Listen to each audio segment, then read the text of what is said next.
Il y a eu Los Angeles en 1984, Barcelone en 1992, Sydney en 2000, Londres en 2012 ou Tokyo en 2021 et bien sûr il y aura Paris en 2024.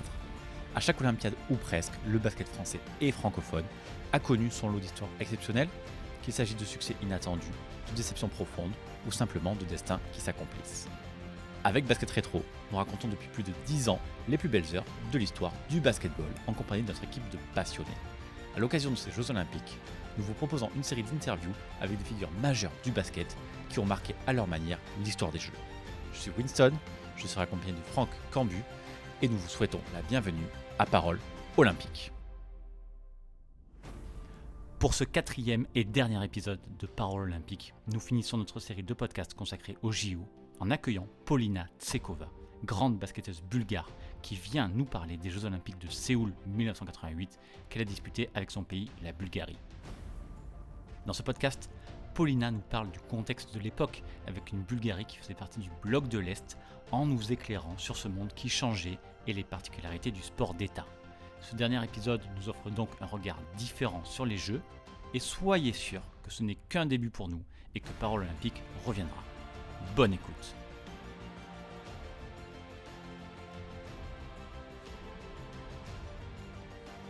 Bonjour à toutes, bonjour à tous et bienvenue dans Parole Olympique. Comme d'habitude, je suis accompagné de Franck. Vous commencez à connaître la musique. Franck, chroniqueur basket rétro, membre de la commission patrimoine FFBB. Franck, comment ça va? Salut Winson, ça va très très bien, en plein dans les Jeux en ce moment d'ailleurs, donc on est ravis de continuer les Paralympiques avec nos invités de marque.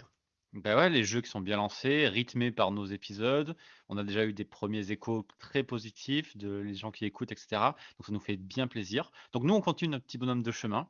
Et aujourd'hui, on va enregistrer un podcast qui, à mon avis, va être très très intéressant. Je suis ravi, une nouvelle fois, les invités de Basket Rétro s'enchaînent et sont toujours de qualité, d'accueillir Madame Polina Tsekova. Bonjour Polina, comment ça va? Bonjour, ça va très bien. Merci. Je me trouve au pays de mon pays de naissance, ma ville de naissance actuellement. Et bon, c'est toujours, je me sens très, très, très, très bien ici. Eh bien, on va commencer tout de suite dans le vif du sujet, puisque Polina est en Bulgarie. Polina, tu es bulgare. Et Franck, est-ce que tu peux nous raconter, un petit peu comme d'habitude, l'introduction de Franck, la carrière de Polina dans les grandes lignes une nouvelle fois?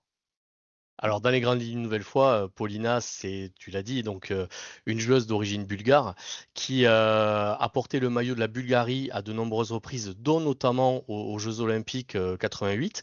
Donc c'est ce qui nous intéresse aujourd'hui dans le cœur de notre podcast, puisqu'on va parler de ses souvenirs olympiques autour des Jeux de Séoul.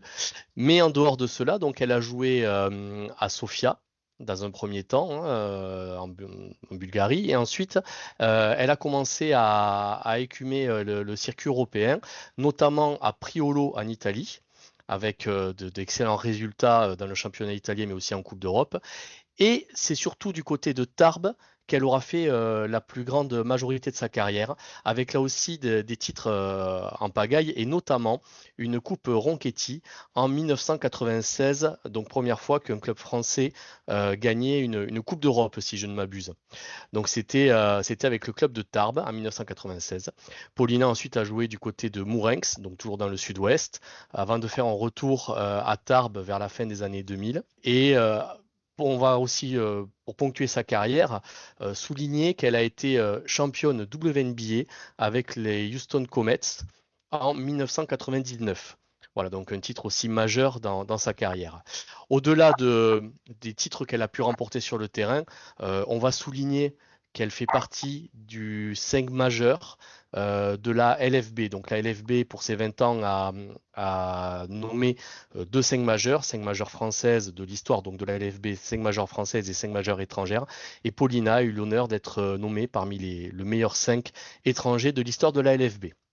Voilà, donc j'ai essayé de faire une présentation, une fois de plus, assez courte, mais je l'espère en tout cas qui prend l'essentiel de ton parcours. Paulina, si tu souhaites rajouter des choses, n'hésite pas. Bon, c'était déjà très bien. Merci, Merci. Franck. Paulina, j'ai vu dans une interview, tu parlais du fait que, en tant que pivot, tu étais l'une des premières dans les années 90 à shooter à 3 points en Europe. Peut-être même que c'est toi qui as amené cette mode-là du shoot à 3 points en Europe. Est-ce que tu peux nous en dire un mot en introduction du podcast? Et pareil, voilà. Moi, je me rappelle, j'étais encore junior quand la ligne des 3 points est apparue.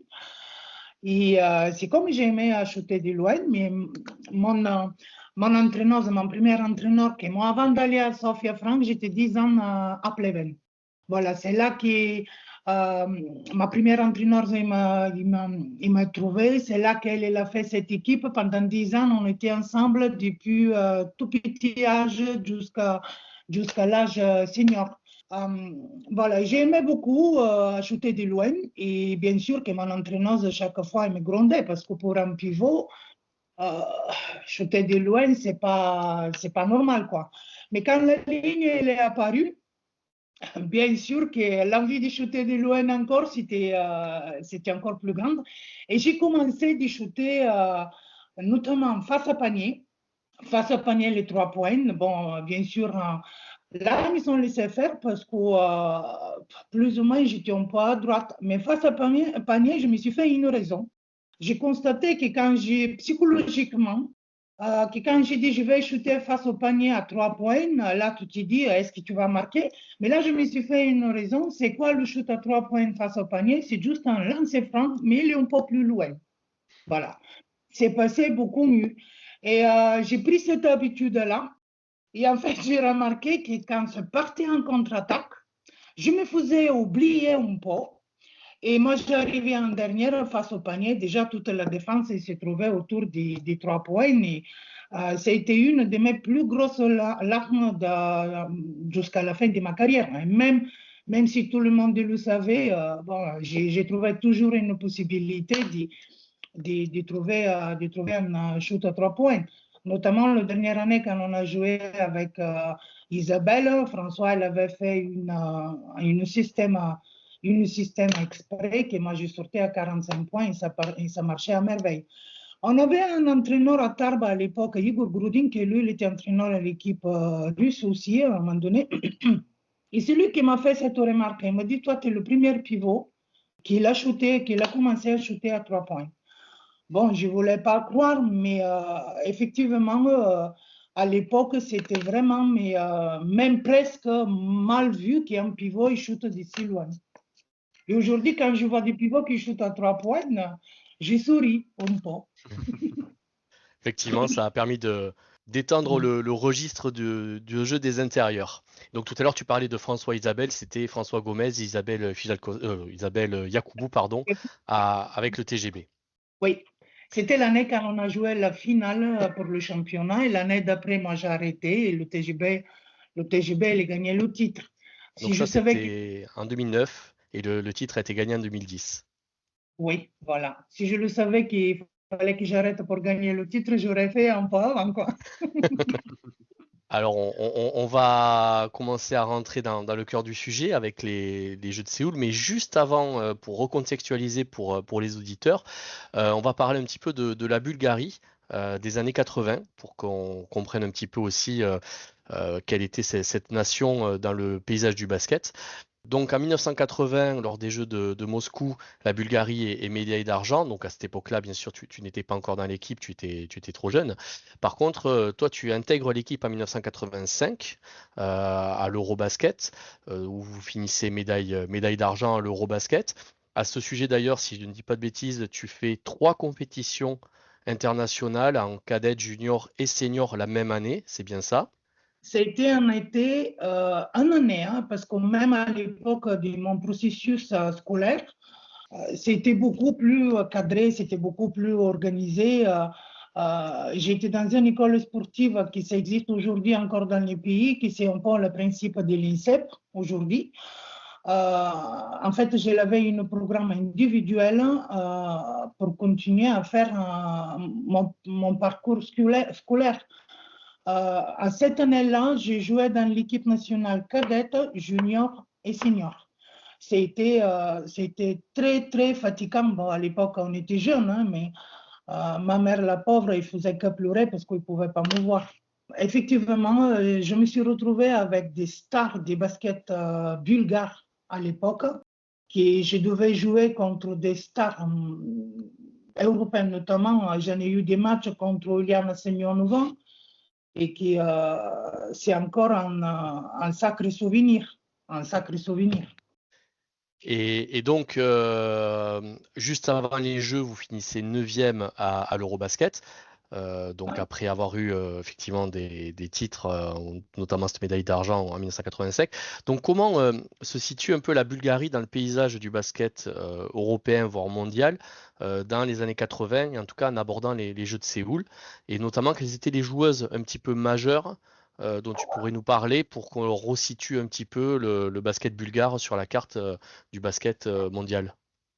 À cette époque-là, ben, nous, on avait, les jeunes, on avait des posters des ces stars du monde, notamment qu'on est toujours en contact dans l'équipe et faisait partie Madeleine Staneva, aujourd'hui l'épouse d'Hervé Dubuisson. C'était des nos idoles. C'était nos idoles. Et c'est vrai qu'elle s'est retrouvée à cet âge-là, au milieu de tout ça. Tu te demandes qu'est-ce qui s'arrive. En 1980, eux, ils gagnent médaille d'argent, je pense. C'est ça. Mais voilà, au Jeux de Moscou, je pense qu'il y en a beaucoup, beaucoup de pays qui refusent de participer aux Jeux de Moscou. Effectivement, il y avait un boycott. Voilà, un boycott. En 1984, c'est le bloc de l'Est qui fait boycott. Mais même avec ce boycott-là, là, le basket féminin à cette époque-là, c'était un des baskets le meilleur au monde. Et pourquoi? Il avait du travail. Il avait du travail, voilà, il avait du travail, ça travaillait depuis jeune âge, c'était très cadré, c'était très exigeant, très, très, très, très exigeant. C'était discipliné. Ça qui se travaillait beaucoup, et même aujourd'hui on le voit, on travaillait beaucoup les fondamentaux. Moi je trouve qu'en France aujourd'hui on n'aime pas trop travailler les fondamentaux. C'est mon avis. Après, nous, on était toujours sur les fondamentaux parce que notre base de jeu, c'était il y a l'équipe qui gagne, c'est celui-là qui marque plus de points.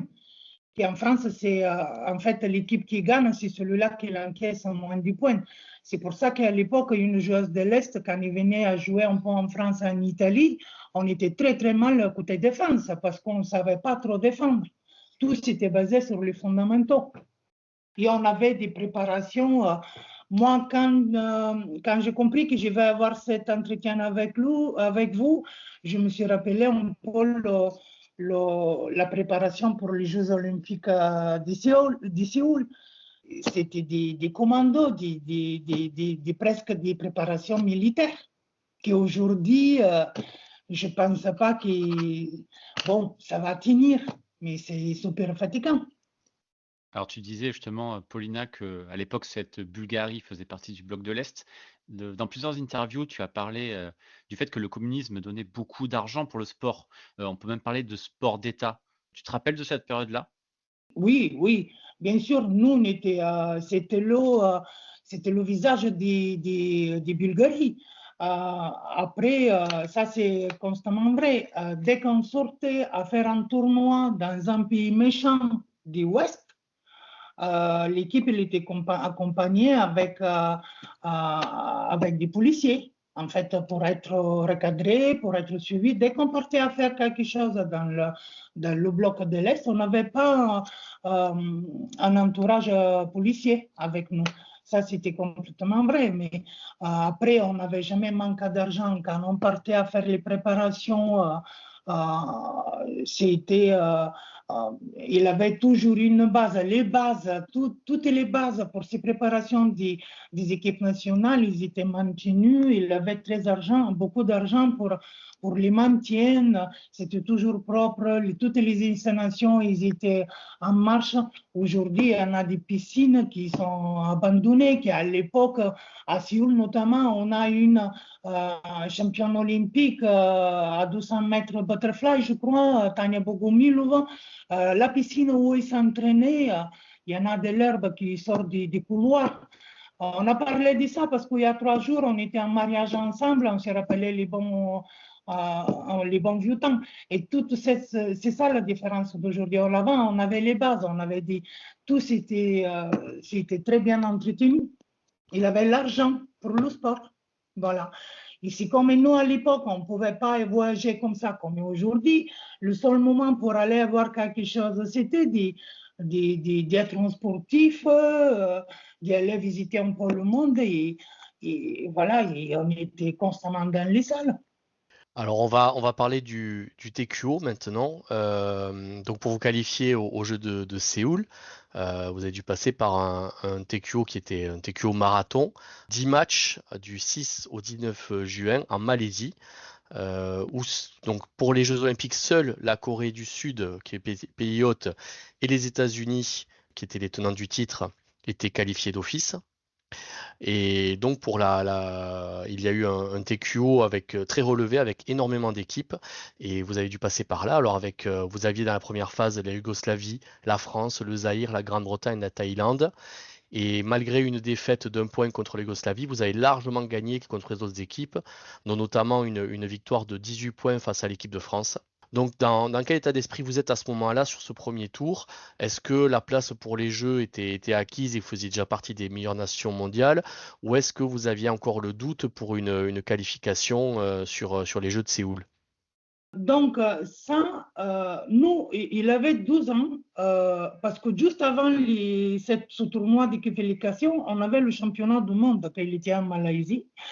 Et voilà, la différence du sport de ce moment-là, que dès qu'on avait un tournoi, un championnat un peu très grand, on partait toujours un mois avant pour s'y acclimatiser.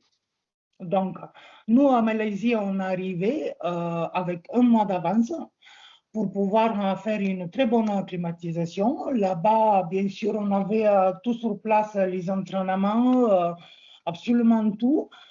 Donc, nous, on n'avait pas le choix. L'objectif, c'était, il faut se qualifier. Parce que c'est le régime, il est comme ça. Voilà. C'est à l'époque, les plus grands duels, c'était toujours entre nous et Yougoslavie. Voilà. Toujours entre nous et Yougoslavie. On le savait très bien. Une fois, c'est nous qui avons gagné, une fois, c'est nous. La France, on n'avait pas peur parce que je suis désolée, bon, ma Pauline Akambi, je la connais de cette époque-là. Voilà. Même si, juste à rajouter une petite chose, le championnat d'Europe en 85, quand on gagne la médaille d'argent, c'est grâce à la France. Parce que nous, on perd contre la Yougoslavie. Je crois qu'on perd contre la France, mais vraiment pour un petit point, je ne me rappelle plus. Et après, la France, il devait gagner contre la Yougoslavie. Que nous, on est rentré à l'hôtel, on s'est dit, jamais la France va gagner la Yougoslavie. Mais à ce moment-là, je ne sais pas qu'est-ce qui s'est passé comme un match. Et voilà, il y a la France qui gagne la Yougoslavie. Et c'est là qu'il y en a des points entre les trois équipes. Et c'est nous qui on s'est qualifiés pour les quarts de finale. Voilà, pour la deuxième phase. Et ce médaille-là, c'est à partir de là qu'on a eu des liens très amicaux avec les basketteuses de l'équipe de France. Mais la France, à aucun moment, on avait peur ou quoi que ce soit. Notre peur, c'était toujours contre les Yougoslavie. C'était très, très, même s'il avait un lien amical, mais bon, c'était vraiment un jeu au chat et la souris. C'est qui va inventer le match voulu, voilà. Et je me rappelle que c'était vraiment très dur parce qu'il y avait beaucoup de matchs. Là-bas, c'était chaud, très humide. Il y a ton organisme qui n'en peut plus. Mais on a réussi parce que, voilà, on a réussi. Mais à l'époque, en fait, il avait que le tournoi de la qualification, il devait se faire toujours dans le continent où il se trouvent les Jeux Olympiques. C'est pour ça qu'il était en Malaisie. Aujourd'hui, c'est plus le même principe. Ok, et donc ensuite il y a cette deuxième phase où vous êtes quatrième sur les 8 équipes restantes, sachant que les 6 premières sont qualifiées. Donc ça y est, vous êtes aux Jeux Olympiques. Quel est votre sentiment à toutes à ce moment-là? C'est de la fierté? On est content. Voilà, on est content qu'on va aller au JO. Voilà, on est content et il n'y en a pas euphorie comme aujourd'hui. On est content parce qu'on a, voilà, c'est la patrie, voilà, on a l'objectif et là, on est content, mais tout de suite, euh, ça nous était présenté le programme pour la préparation des Jeux Olympiques. Et là, on comprend que ça sera un camp militaire. Donc, on arrive donc au jeu de Séoul.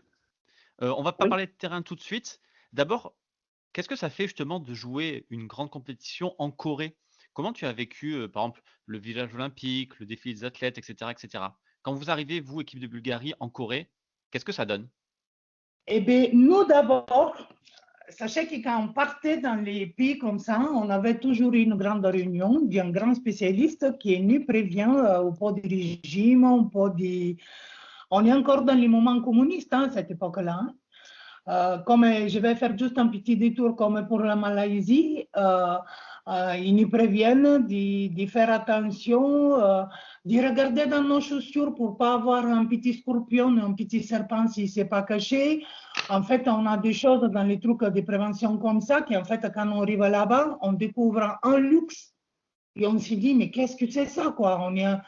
Voilà, on comprend vite que les choses qu'on entend, ce n'est pas du tout la réalité. Donc, pour Séoul, déjà, il y en a une effervescence parce que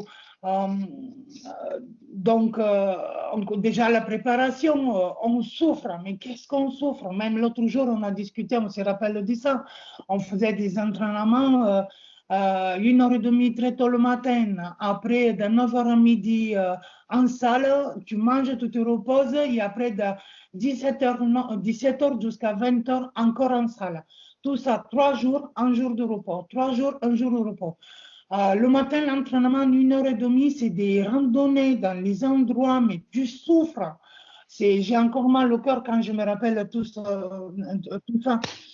On est préparé, on part déjà à l'effervescence parce que tu commences à faire les sillages du costume, tu commences à faire même les chaussures parce que moi à l'époque, moi je chasse à 45, impossible de trouver des chaussures, voilà, et tu comprends que tu vas aller dans quelque part que c'est pas tous les jours que tu mets le pied. Mais moi à l'époque, j'en ai 20 ans, vous parlez presque encore teenager, encore d'adolescence, hein, on va dire, hein. Je ne réalise pas encore l'euphorie voilà, qui nous attend. Bien sûr, on part une délégation en avion charter, voilà, pas en avion des lignes. On part des sportifs dedans, les lutteurs, l'avion il est plein, hein, l'avion russe. Bon, on arrive là-bas, l'avion il est plein avec nos costumes. On est reçu à l'aéroport de Séoul avec des autobus entourés des policiers, comme on a vu à l'ouverture à Paris. On est fiers, quoi, parce qu'il y en a quelqu'un qui nous prête de l'attention, on est fiers. On arrive au village, là tout de suite, on reprend nos accréditations. On est toujours prévenu que même quand on va au salle de bain, il faut que la chose qu'on n'oublie pas, il faut que si on a l'accréditation, on rentre au village, on est installé dans nos... Le village, il était magnifique, hein, j'en doute pas, je vois aussi des images. Voilà, on a quelqu'un qui est collé à notre délégation qui nous explique tout, où il est la cantine, où il est la poste. En ce moment-là, on découvre qu'en fait, on peut envoyer une lettre qui va arriver à la seconde d'après, ça c'est le fax. Voilà. Et waouh, qu'est-ce qu'on s'est dit, waouh, où il est la poste, où c'est le supermarché, où il est la discothèque, il avait une discothèque au village. Et en fait, on découvre que les filles, ils sont installées dans un bâtiment et dans un autre bâtiment, les garçons, de tous les sports confondus. Et en fait, les garçons, ils n'avaient pas le droit de monter dans le bâtiment. On avait un concierge en bas, dans le bâtiment des filles. Voilà. On découvre, on s'installe, on commence à faire les entraînements. D'aller, on peut faire les entraînements. On découvre la salle où il se fait le tournoi du basket. Et on est comme des enfants, hein. Surtout moi, parce qu'il avait des joueuses qu'ils avaient fait les Jeux olympiques à Moscou, dans cette équipe-là. Donc, surtout nous, les premières, les plus petits, les plus jeunes, qui on va aller à ces Jeux-là, voilà, si on découvre tout ça, on découvre après, on regarde, on est collé. Il y a après, bon, je vais vous raconter, il y en a plein de petites histoires, des anecdotes, parce que si vous vous rappelez bien, ces Jeux olympiques, c'est là que ça a commencé la guerre du dopage. Oui, avec Ben Johnson. On était collé avec le bâtiment du Canada. Et là, on a vécu le gros clash avec le Ben Johnson. On l'a vécu en direct. Voilà, Ben Johnson qui effectivement avait été reconnu, enfin coupable de dopage sur la compétition. Pas que ça, c'est dans la délégation bulgare aussi, il a eu pas mal de cas, surtout Altelofiri, mais bon, on a vécu tout ça. Hier, j'ai regardé juste après, malgré tout ça, la Bulgarie fait une Olympiade plus que correcte parce qu'on finit au 7e place des médailles, notamment avec 10 médailles d'or. Et qu'aujourd'hui, quand je vois l'état des sports, des installations que les gens ne savent pas où s'entraîner, on n'a pas encore une médaille. On attend le tournoi des gymnastiques artistiques qui commence pour pouvoir avoir, là on est sûr qu'on va avoir des médailles. Et aujourd'hui, chaque médaille pour le pays, c'est une fierté. Alors on va revenir sur le basket et notamment le tournoi olympique donc de la Bulgarie. Alors malheureusement ça tourne court pour toi puisque tu te blesses très rapidement à l'entame de ce premier tour. Mais donc tu vas quand même accompagner l'équipe, malgré tout l'équipe de Bulgarie sur la totalité du tournoi. Et tu verras ton équipe perdre contre l'URSS et l'Australie, mais gagner contre la Corée du Sud. La première phase a été extrêmement disputée avec notamment une poule homogène. L'Australie perd contre la Corée mais bat l'URSS par exemple. Donc ça se joue un petit peu dans un mouchoir de poche entre les différentes équipes dans cette poule-là. Est-ce que tu peux nous en parler un petit peu? Donc moi quand je me blesse, en fait il y en a toutes les joueuses qui ont le moral à zéro. Je me rappelle parce qu'à l'époque, bon, j'étais jeune, à 20 ans, mais déjà j'avais une première élection dans les meilleures joueuses d'Europe. J'avais largement imposé ma place. Et ça a été vraiment un moment un peu dur. Mais juste avant l'Olympiade, ils sont décidés, il y a le ministère, il y a tout le monde, ils sont décidés. Moi, j'étais hospitalisée pendant 20-25 jours pour pouvoir stabiliser mon genou. Mais c'est dommage qu'à l'époque, avec une genouillère, avec les attelles, il aurait fait l'affaire. En fait, je l'avais mon croisé qu'il était cassé. Et quand j'ai fait cet appui-là, j'ai senti mon genou qui sortait, mais on le savait que ça pouvait arriver, mais on espérait que ça n'arriverait pas. Nous, je pense qu'on rate l'entrée dans les premières 4 équipes. Je pense que c'est contre l'Australie. Je pense qu'on perd le match, je ne dis pas beaucoup. Si on avait gagné contre l'Australie, on pouvait jouer pour les médailles. Mais je pouvais parler notamment, après j'accompagne l'équipe partout, hein. J'ai fait des petits travaux, j'ai été plâtrée tout de suite parce que j'étais amenée dans l'infirmerie, j'ai été plâtrée.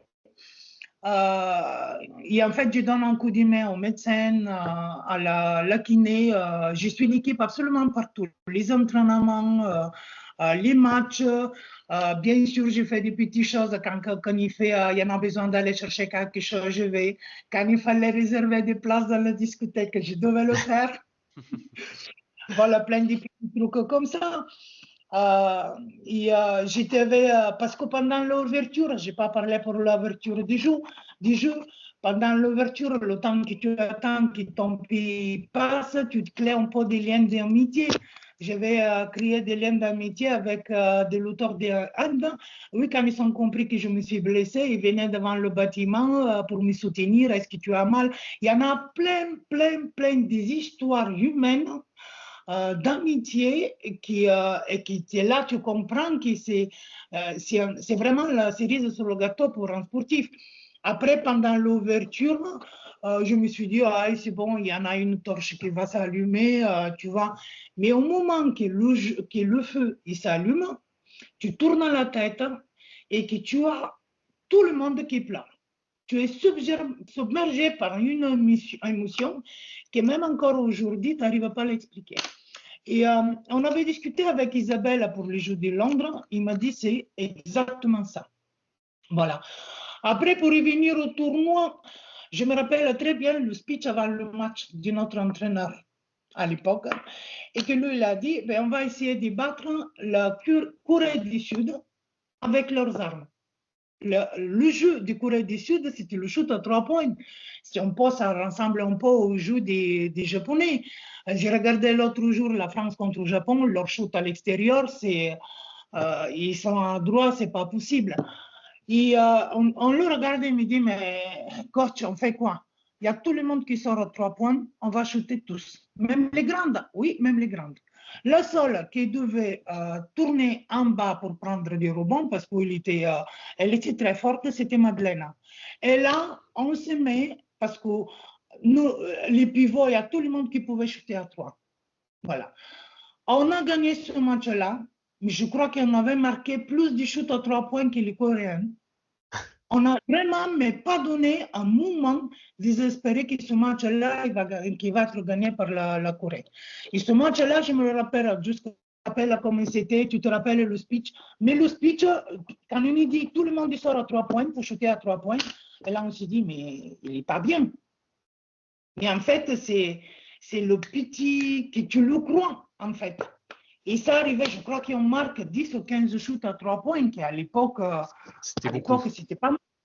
C'était pas mal à l'époque. Et tout le monde. Et ça rentrait tout.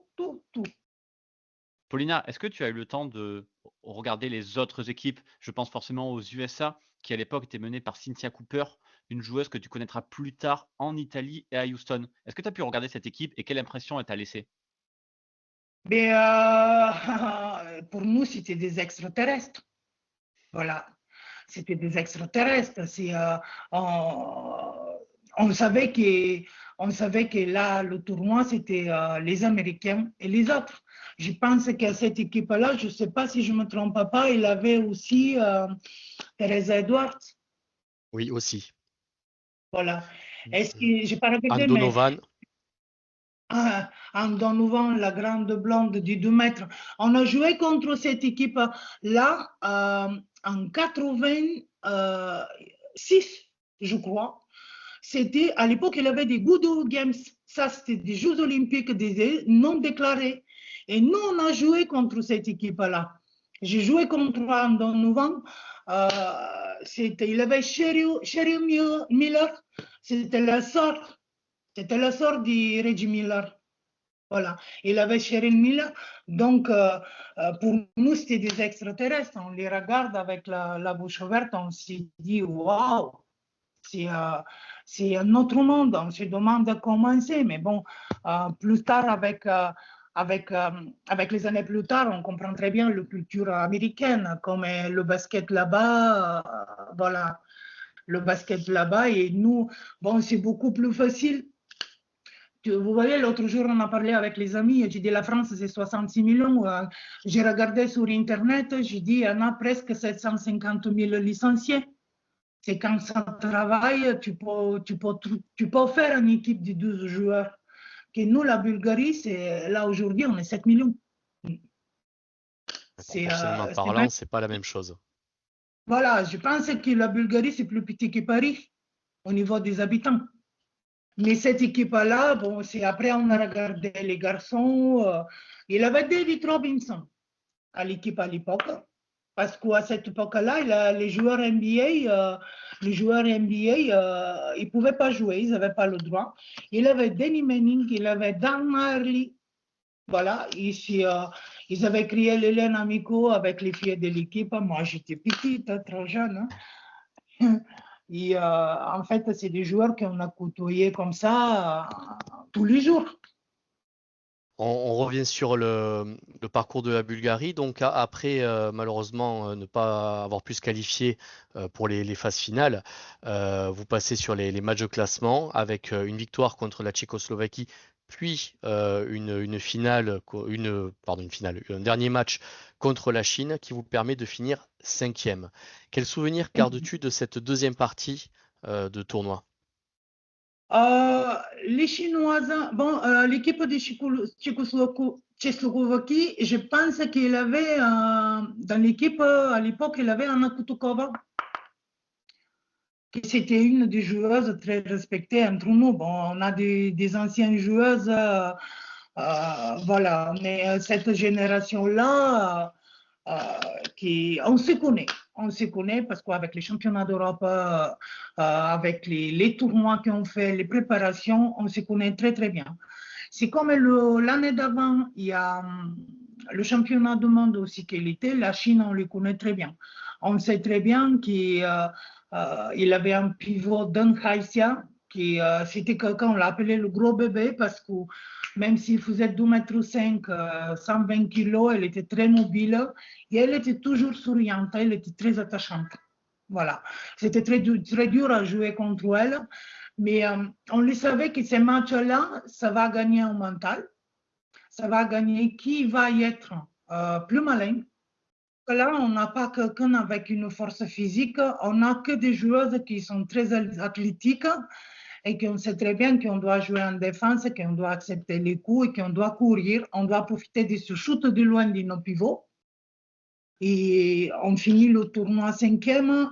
Voilà, mais malgré ça, bon, tout le monde, si Paul n'était pas blessé, voilà. On a un petit truc amer qui peut-être on raté une petite médaille.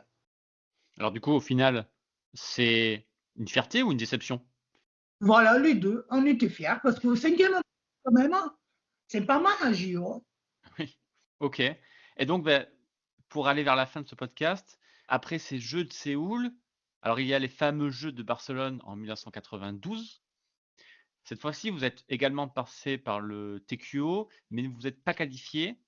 C'était dans une Bulgarie différente, totalement démocratique cette fois-ci. Ouais, c'était au moment, voilà, il y a le mur du Berlin, il tombe en 89. C'est à partir de 89 que ça commence à avoir beaucoup de changements, notamment dans le bloc de l'Est.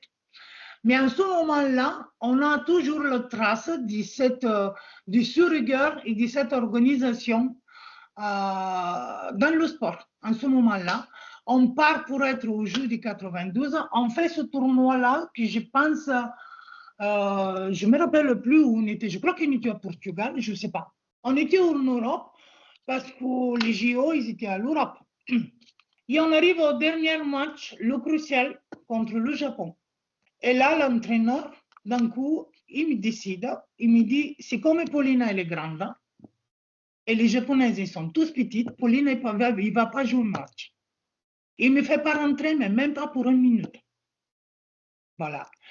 Et il s'est attiré vraiment les foudres des joueuses, mais on perd ce match-là 100-105, je crois. On perd pour pas beaucoup. Et c'est là qu'on perd. Et c'est là qu'on perd la possibilité d'aller au jeu à Barcelone. Et à partir de ce moment-là, il y a la descente qui commence pour le basket féminin, parce qu'il avait beaucoup plus, le basket féminin, féminin avait beaucoup plus de succès que le basket masculin. Et c'est là que ça commence à la descente aux enfers, parce qu'aujourd'hui, le basket féminin, il est vraiment dans un état, je ne sais pas combien de temps, depuis combien des années, on n'arrive pas à se qualifier pour un championnat d'Europe. Il y a l'équipe nationale qui est en préparation en ce moment, et l'autre jour, je suis allée les voir. Je suis allée les voir parce qu'ils ont besoin, c'est des jeunes joueuses, ils ont besoin de soutien. Voilà, quand je suis allée les voir, on a réussi un peu, il y a Sacha Vezenkov qui était là, on a réussi à échanger un peu avec Alexandre Vezenkov parce qu'actuellement il y a un gros débat parce que lui il a pris la décision de retourner en Europe, de ne pas rester en NBA après la saison qui vient de passer. Mais voilà, j'ai témoigné ma confiance en fille et surtout la coach qui est là en ce moment. Voilà, c'est vraiment quelqu'un qui travaille beaucoup. Et comme je le dis, le problème, c'est qu'en Bulgarie, quand il y en a quelqu'un à prendre en équipe, ils attendent des résultats 3 mois après. C'est impossible. Comme j'ai expliqué aux filles, le coach, pour en arriver à un résultat, il faut avoir de la patience parce qu'il faut installer déjà les bonnes façons de faire, les bonnes choses. Il faut avoir un automatisme et là, ça prend 2, 3, voire 4 ans avant d'avoir quelques résultats. Mais en Bulgarie, malheureusement, c'est joué encore. Ah, il y a quelques années, il y avait ça et ça. Oui, mais le problème, c'est que le basket change. Le problème, c'est que le monde change. Ce n'est pas que le basket, c'est le monde. Et si on n'accepte pas d'évoluer par rapport au changement du monde, on ne peut pas suivre. Il faut créer une nouvelle culture. Exactement, et ça, c'est mal. Ce n'est pas que du basket. Là, je suis, voilà, on reste toujours de nos anciennes habitudes, on va dire. Donc Paulina, pour conclure définitivement ce podcast, on va te poser 3 dernières petites questions, questions rapides, réponses rapides. Si tu dois garder une seule image de ces Jeux de 88, qu'est-ce que c'est? Le feu, quand le feu olympique s'allume. S'il y a une chose que tu changerais, Pendant ces Jeux olympiques, oui, sur les Jeux Olympiques de 88, avoir à me chercher une genouillère avant le tournoi. Et pour les Jeux Olympiques de Paris 2024, qu'est-ce qui t'intéresse particulièrement? Qu'est-ce que tu as envie de voir? J'ai envie de voir l'amour du sport, la fraternité, les bons moments, comme j'ai vu la photo avec les sportifs sud et nord-coréens, la beauté, l'amour dans le sport. Voilà. Bien sûr, je suis contente, je suis aussi les sportifs bulgares, mais je suis très contente aussi des succès des Français. Je suis partagée. Voilà, j'ai moitié bulgare, moitié français, et je suis en admiration des résultats de Léa Marchand. Comme nous tous. Paulina, merci beaucoup. Merci d'avoir participé à cette parole olympique avec nous. Merci de nous avoir raconté ces JO de 88 qu'on connaît moins bien en tant que Français. Donc, merci beaucoup à toi. Si, mais voilà, le problème c'est que les filles et le basket, je le vois le moins, il n'y en a pas tous qui s'est publié ici. Voilà, j'ai essayé de trouver des solutions. Hier soir, j'ai regardé un peu contre la Nigeria. Je pense que les filles sont vraiment sur une très bonne route. Pour les garçons, bon, il y en a encore un peu des doutes, mais bon, ça peut arriver aussi au fur et à mesure des matchs qu'ils vont jouer. On espère. on espère. Merci Paulina, merci énormément pour cette parole olympique. Et bonne continuation parce que c'est très intéressant tout ce que vous faites. Merci à Merci. toi. À bientôt. Merci. Si vous avez écouté ce podcast jusqu'au bout, d'abord, merci à vous. Et nous vous proposons maintenant de poursuivre l'expérience avec le livre écrit par l'équipe de Basket Rétro, l'histoire du basketball au JO, disponible dans toutes les bonnes librairies. En attendant le prochain épisode, n'hésitez pas à parler de ce podcast autour de vous, de le partager, et surtout profitez bien de vos Jeux Olympiques. À bientôt!